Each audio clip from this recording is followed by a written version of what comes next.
তোর আর ইদ্রিসের লাগে সকাল থেকে আমি বই রয়েছি, তুই আইলি হপাই, ইদ্রিসের তো কোনো খবরই নাই। আমি একটু ফাইসা গেছি। আরে জয়তুনের ভাইরে কইছি জয়তুনের বিয়ার ব্যাগ কাম আমি সুন্দর করে তুলে দেবো, এই কথা তো কইছি তোর উপরে ভরসা করে নাকি? আর কোনো সমস্যাই নাই, কি করতে হবে এটা কো। তুই এখন তাড়াতাড়ি শুলে কাউকে বাড়ি যা, ওদের কোদাল লয়ে যা। আচ্ছা ঠিক আছে, তাড়াতাড়ি যাইতেছি। ভাবি, ভাবি কই গেছিলেন? ফতেগো বাড়ি। ফতে বাড়িতে আছে না? কে তোমার আবার ফতের দিয়ে কি কাম? এটা শাবল দরকার তো, তগো বাড়ি থেকে আনতে যাবো। ফতেগো বাড়ি থেকে শাবল আনার জন্য ফতেরে লাগবো কেন? আর বাপ আছে না, হার কাছে চাইলে দিব না? ভাবি, আপনার কি কোনো কারণে মেজাজ খারাপ? তোমরা যে শুরু করছো তাতে মেজাজ খারাপ না হয়ে কোনো উপায় আছে?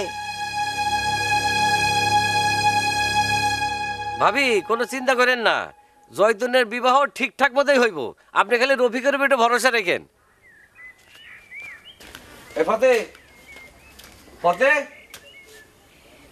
এই ফতে এদিকে আয় তো। কি হইছে? ডাকো কেন? এই তোগো বাড়িতে শাবল আছে না? আছে তো। আনতো। জয়তুনের তো এখনো বিয়া হয়নি, এখনই কবর খুঁড়তেছো? আগে বিয়া হোক তারপরে মরো। এই তগো ঘরে সুই সুতা আছে? আছে তো। জানো এই তো। শাবল না চাইলা আর সুই সুতা চাও কেন? এত কথা কসকে ধরে আনতে কইলাম লই আয় যা।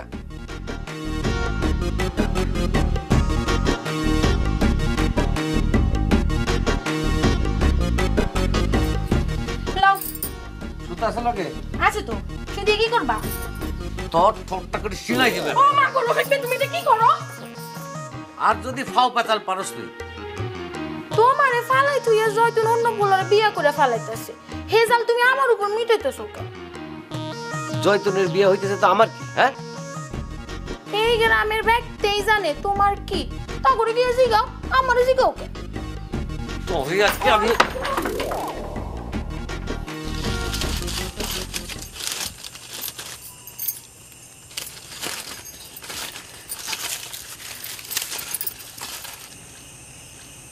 কি কইলো? গ্রামের মানুষের কাছে তুমি সম্মান যাইব এমন কাম জয় তুমি করবো না। না করলেই ভালা।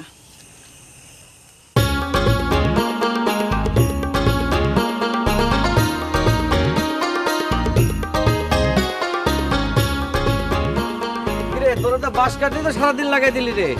আরে তুমি তো টেনশন করো না, গেট পর্যন্ত 1 ঘন্টা সময় লাগবে। আচ্ছা দেউন নে। দেখেন